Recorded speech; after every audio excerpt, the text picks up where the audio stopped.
Namaste one and all. In this lecture, we will be discussing about the role of delegated legislation. As constitutional enthusiasts, you all must have been informed that it is the legislature that essentially performs the function of drafting legislations. Now, what if I were to tell you that the administration or the officers who are empowered to carry out various constitutional functions and legislative functions are also empowered to make legislation?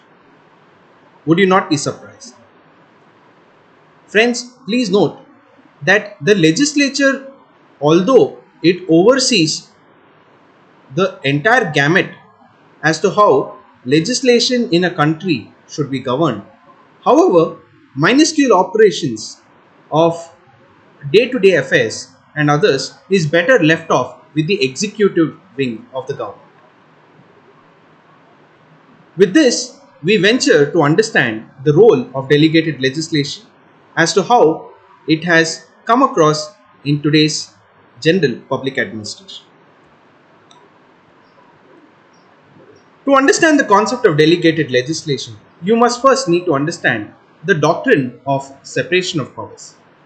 Like I told you, as constitutional enthusiasts, you must have already been informed that it is the legislature that makes the law, and the executive that implements the law, and the judiciary that looks at the administration of justice.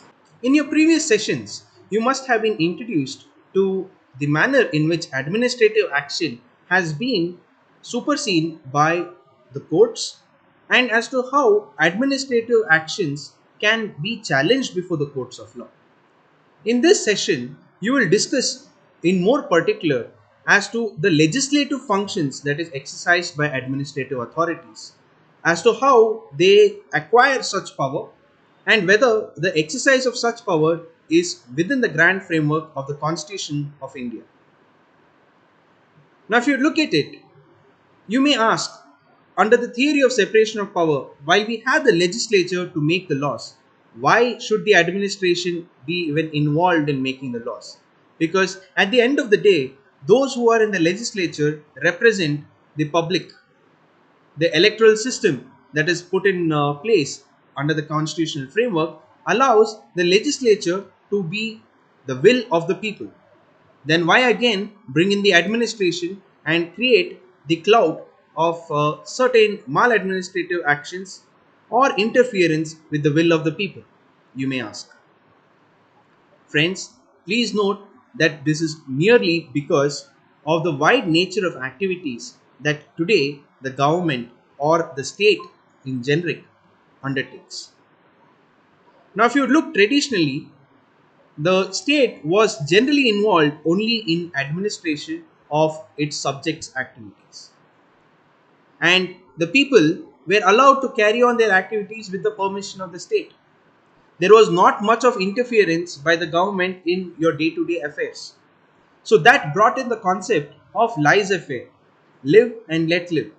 And the government only intervened by in the manner in which they required to create a governance structure so that people can live and let live.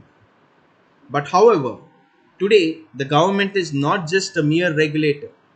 It is also a businessman. It also undertakes activities in competition to other individuals. It provides for employment opportunities. It takes care of the welfare activities of those who are downtrodden, those who are oppressed, and strives to ensure that the civil liberties that is guaranteed under the Constitution are meted out and no individual is left to face injustice under the hands of any third person or the administration itself or the state, no matter who it is. In today's era, the government is no longer a mere administrator. It is also an economic regulator. It is also a businessman and has also taken up the duty to protect the welfare objectives and provide to all its citizens certain aspects of security, both in the sense of economic well-being as well as social well-being. With the government performing such large amount of multitude of activities, and engaging in such diversified roles, there was no other avail but to allow for the administration to carry out the legislative functions in addition to its generic executive actions.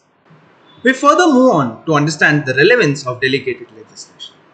Friends, when we use the term legislation, it could mean several things. And when we use delegated legislations, we particularly refer to that gamut of legislation which is passed by an authority who is not the legislature. Now, that is something that you need to understand in the first aspect. At the outset, kinds of legislation can be divided in the terms of supreme legislation as well as subordinate legislation. Now, to understand what is this concept of supreme legislation or subordinate legislation, you need to understand that supreme legislation generally refers to that gamut of law which is made by the legislature itself. It also has certain other synonymous references such as Parent Act, primary law, supreme legislation, and from all of these aspects emanates something called delegated law, subordinate law, or child legislation, which is also called delegated legislation. While the similarity between supreme legislation and subordination legislation is that they both are products of legislative power which is vested in the government. But however, its distinction is that the delegated legislation is an outcome of delegation by the sovereign itself. It's a delegation that is made to an executive wing whereby the executive makes the law for it to be implemented. Regardless of who makes the law, whether it be supreme legislation or delegated legislation, the force of law remains the same. As a matter of distinction, it is to be observed that supreme legislation is passed by such authority who does not require any other delegation of power to it. It is by itself vested with the power to make such supreme legislation. Whereas the executive, on the other hand, has to be delegated with such vested power by means of a delegation, and only thereafter can the executive come up with a subordinate law or a delegated law, be so it. The connected aspect thereof is that for an executive to pass a delegated legislation, the validity and continued existence of the delegation is essential. It owes its existence to the superior who has delegated such powers on the executive.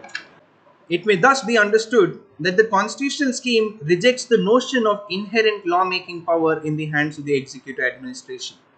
Unless such power is delegated by the legislature, the executive or the administration cannot claim a valid right to make a law, either by way of rules or any other manner whatsoever.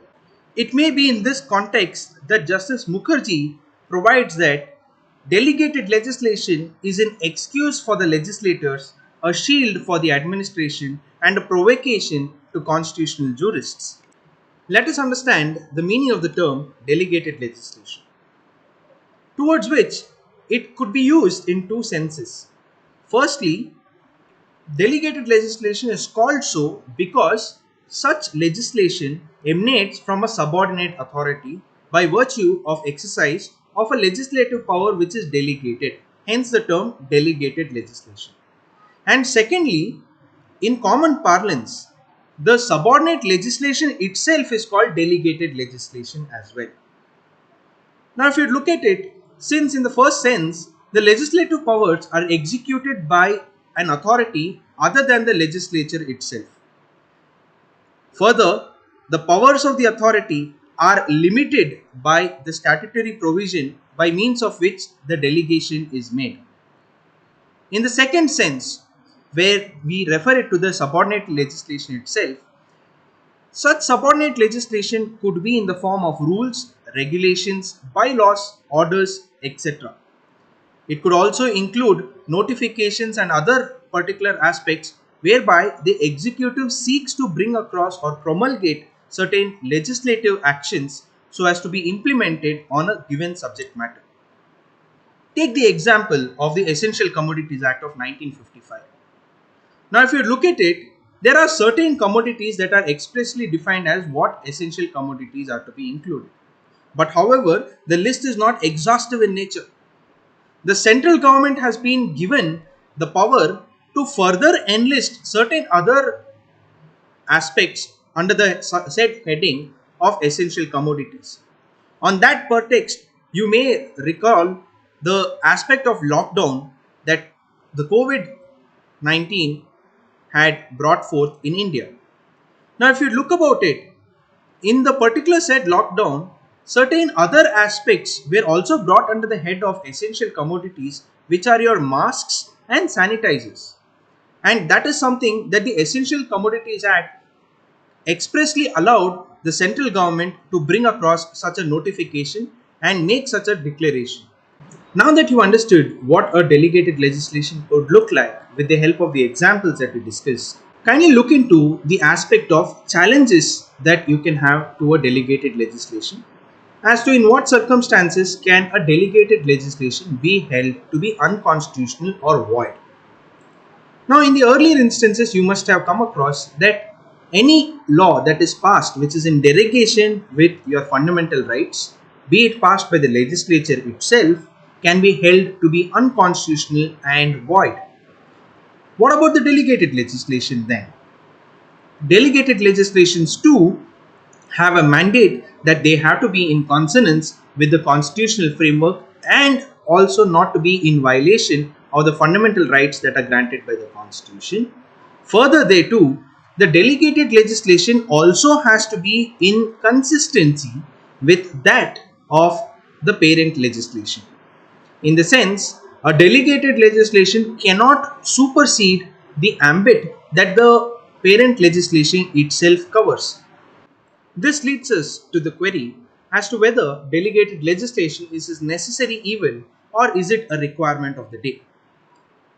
The age-old principle and orthodox view that constitutional scheme rejects the notion of inherent lawmaking power and the particular aspect that it is essential that the separation of powers that is mandated by the constitution is maintained so as to ensure that each wing of the government performs its functions and activities in the rudimentary framework of the rule of law. That brings us to the premise as to how delegated legislation can be considered. In the orthodox perspective, if you are to look at it, delegated legislation has been regarded as an evil by itself. But however, it was deemed necessary evil because the administration was much more convenient to take decisions where the legislature itself could not reach out. Administrative legislation was traditionally looked upon as a necessary evil because of the inevitable infringement of separation of powers. But however, the relaxation of this doctrine paved way for allowing for the growth of delegated legislation. It is pertinent to note that the borderline between the legislative functions and that of the administration was being thinner and thinner day by day. The same was because a clear-cut division of power did not allow the government to take up its multifarious roles that it had envisaged for itself, be that as an administrator or that as a businessman or that as a caretaker or provider of welfare to its citizens. Such predominance has paved way to understand that delegated legislation today is the need of the hour. And further, there cannot be an instance without delegated legislation's involvement in the day-to-day affairs. That brings us to the juncture that in fact the delegated legislation is there to stay and is therefore a requirement of the day. Friends, we next move on to the concept of growth of delegated legislation as to how it has become so predominant in today's era that it is the need of the hour and the requirement of the day. As we discussed earlier, the growth of the state functions from that of a mere police state to that of a welfare state is something that stimulated the growth of delegated legislation. Earlier, the government was only in charge of that of the security of the territory and that of the people. But however, taking across the role of a welfare state, taking across the role of that of a businessman has only made the state much broader in its ambit of functions, and therefore the multitude of activities that the government undertakes today is much bigger and larger than that of a police state which it was several years ago. The Constitution of India envisages that a total of 552 members may be appointed to the Lok Sabha, which is the particular wing of the parliament. The Lok Sabha, which is the House of the People and the lower house of the Indian Parliament, currently hosts about 545 members, of which two are nominated. And these members meet across in 3 sessions to deliberate on the entire gamut of lawmaking within the country. The 3 sessions are generally the budgetary session, which is between January to the first week of May, the monsoon session, which is between July and August, and the winter session, which is between November to December. Now, if you would ask me if this much amount of time is sufficient to delve into the entire multitude of functions that a welfare state is going to carry, the answer is going to be a flat no. And you would also understand that it is impossible for the 545 members strength to look into the gamut of activities that is performed by 1.4 billion strength of the population. Just as you would recollect that during your childhood, your parent would have asked you to go ahead and purchase, say, certain grocery items from the nearest grocer, while they would look at bigger things that are required in the house, such as that of cooking the dish for your lunch or dinner. Similarly, the parliament too, to relieve itself of the stress of overwork and so that it is capable of attending to major matters, delegates the power to legislate in the hands of the executive or the administrator, that it can look across such minor matters by itself. And hence the term parent legislation as against child legislation. The second foremost reason as to why there is a growth of delegated legislation is because of the technical complexity of the subject matter of legislation. Not always the legislatures are equipped with technical and sound principle of knowledge on a given subject matter. Sometimes the laws that are being framed may be something of scientific or technical nature that requires an expert body to determine how the legislation is to be implemented. That leaves the parliament to have its faith and belief entrusted upon the administration so that the scientific body of knowledge can be succinctly brought in forth in the legislative mandate and policy, and hence giving way for delegated legislation on such subject matters. Thus, you may observe that technical legislations on matters such as electricity, drugs, gas, and otherwise, generally the power to create delegated legislation is vested in the hands of the central government, because these matters require certain amount of scientific profound knowledge which allows for governance in a better manner on such technical aspects. The third foremost reason as to why there has been a growth of delegated legislation is the need for flexibility in the governance framework. The legislature cannot be available at all times. The COVID pandemic clearly stipulated the need for urgent action and flexible manner in which the governance structure should be taken about, and that the legislature by itself could not have meted out. As such, the delegated legislation allowed for flexible governance during the COVID-19 pandemic. Now, if you look at it, the contingency that was present and prevalent during those times, it was impractical for the parliament to sit on the particular sessions and also carry on the particular legislative function. As such, delegated legislations played a pivotal role in the governance framework. Situations and contingencies such as this mandated the growth of delegated legislations over a period of time. The inherent feature of delegated legislation is meting out the requirement during an exigency, and as such, you would have seen and you will always continue to see the removal of difficulties clause in numerous legislative mandates. This removal of difficulty clause is also called the Henry VIII clause, on which we will subsequently discuss in detail as to how the manner in which the Henry VIII clause is to be interpreted and how is it to be utilized so that the power that is vested in the executive is not abused. The fourth reason why there has been a growth of delegated legislation is that the delegated legislation by itself allows for meeting the need for experimentation. Now, if you look at it, the concept of delegated legislation allows the executive to do a permutation and combination of the various manner in which the laws can be implemented.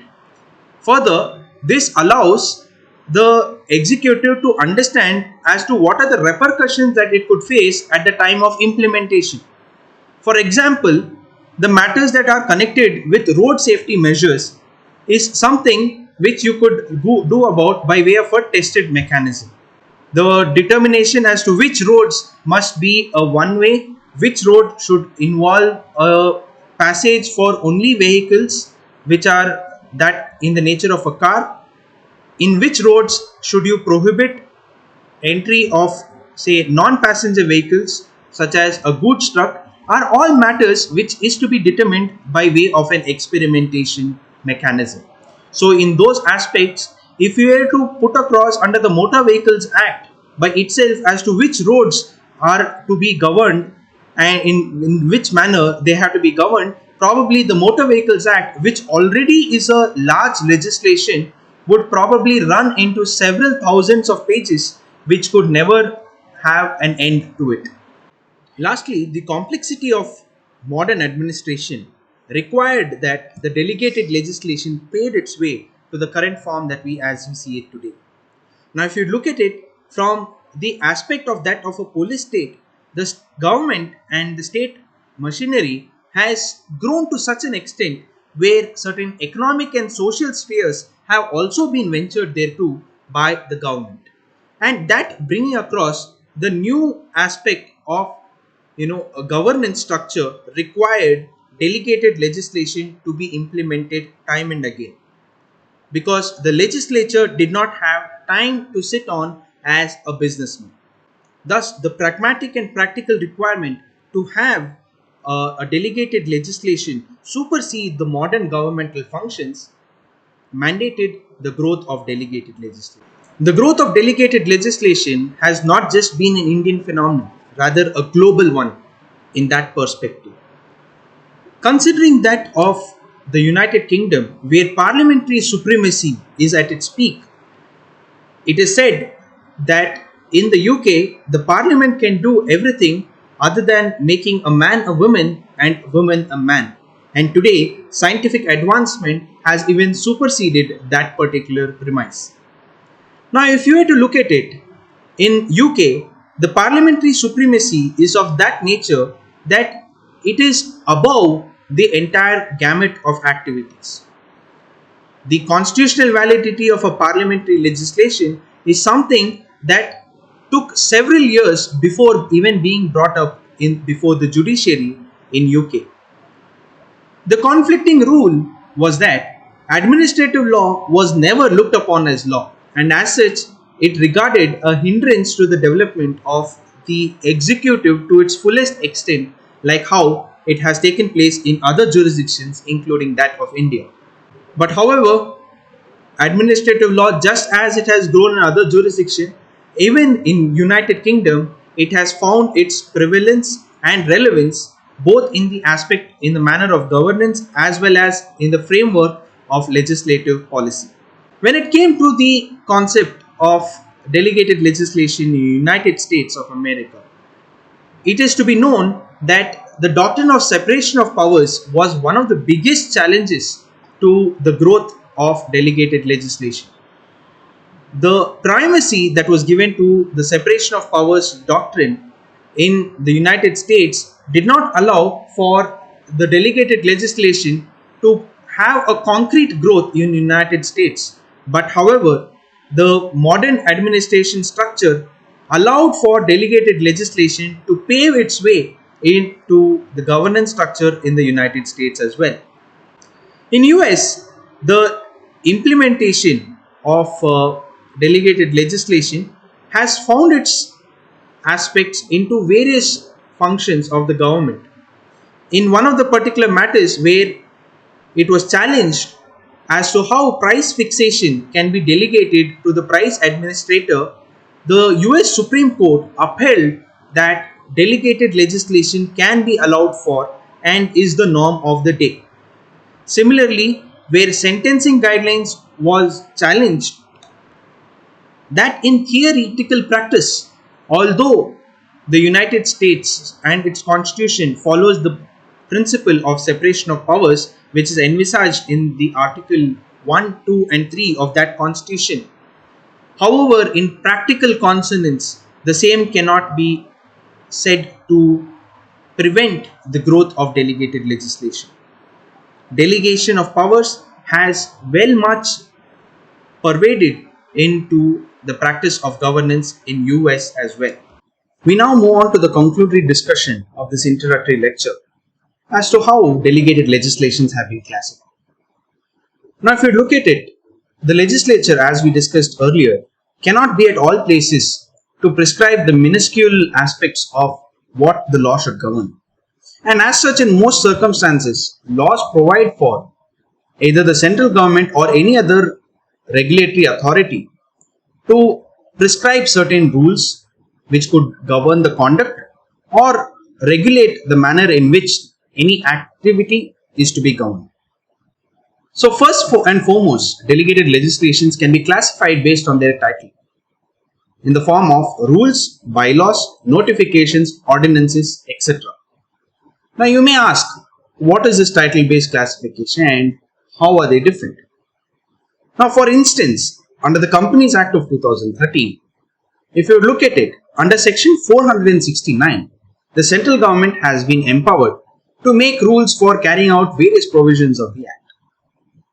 And in certain aspects, it has also been provided that the conduct of a person should be regulated as may be prescribed under various portions of the Companies Act of 2013. Now, if you look at it, the central government has come up with several rules that regulate and govern the matters of incorporation. It could relate to the aspect of buyback of the shares. It could be relating to appointment of directors, the manner in which the meetings have to be undertaken, and so on and so forth. Further, it is also pertinent to note that besides the central government, certain specialized bodies like the Institute of Company Secretaries of India has also been nominated and given the power to prescribe certain secretarial standards. And these secretarial standards govern the matters as to how meetings should be undertaken, the manner in which the notice is to be served to the parties, which of course the legislature could not have superseen because of the technical expertise that is required for the same. So as such, if you look at it, on the basis of title, rules are those that are provided in most of the legislations. Similar to it, bylaws are also provided for instance, where the power is extended to any non-governmental authority to make certain conduct of regulations. In those circumstances, they are referred to as bylaws. For example, under the Securities Contracts Regulation Act, any recognized stock exchange has been empowered to make bylaws for the regulation and control of contracts that relate to securities. Now, if you look at it, the same has been protected by virtue of putting across a rider that the same shall be subject to the prior approval of the SEBI, which is the regulatory authority. Similarly, there may arise scenarios where the prescribed code of conduct or regulations may not really give across the actual meaning that it was intended to notify. So in those circumstances, power is given across to the government or any other particular authority to come up with clarificatory aspects, and as such the term notifications. Now if you look at it under the Goods and Services Tax Act, particularly under the Central Goods and Services Tax Act, central government is empowered to give across recommendations to the council by way of notification for carrying out the various provisions of this act. By virtue of those, there have been several notifications that have been passed, by means of which certain clarificatory reliefs have been provided to various service providers under the Goods and Service Tax Act. Further, title-based classification would also include the aspect of ordinance. Now, if you look at it, under Article 123 and 213 of the Constitution, the executive has been empowered to pass ordinances where the legislature is not in session. Sometime around September 2020, the farmers in and around the surrounding areas of Punjab and Haryana had come across and staged a nationwide protest against 3 farm ordinances which was passed by the central government. Now, although the legislations that were proposed in the form of ordinances and in the form of bills were beneficial to these farmers, the nationwide protest showed as to how good the Indian democracy upholds. It was a time of exigency when the COVID-19 pandemic was in and around, and the parliament could not have its regular sessions going about. But nonetheless, in order to ensure that there is security of food within the country, the ordinances were passed. The nationwide protest just shows clearly as to how the Indian democracy allows for delegated legislations also to be voiced by public opinion, and further as to how the checks and balances are intact to check the misuse of powers where the same has been misused. The purpose-based classification of delegated legislations contains specific powers which could include the power to extend the appointed date, the power to exclude operation in areas which are notified by the said notification, or to suspend or modify the provisions, so long as the said purpose-based delegated legislation does not substantially alter the legislative mechanism that is created. In this context, it is pertinent to note that Section 5 of the Environment Protection Act is a purpose-based delegated legislation, whereby the central government is given wide powers that, regardless of any other law or the provisions of the Environment Protection Act itself, the central government has been enabled to come across by way of directions for even giving across orders for the closure or prohibition or regulation of any industry of that nature.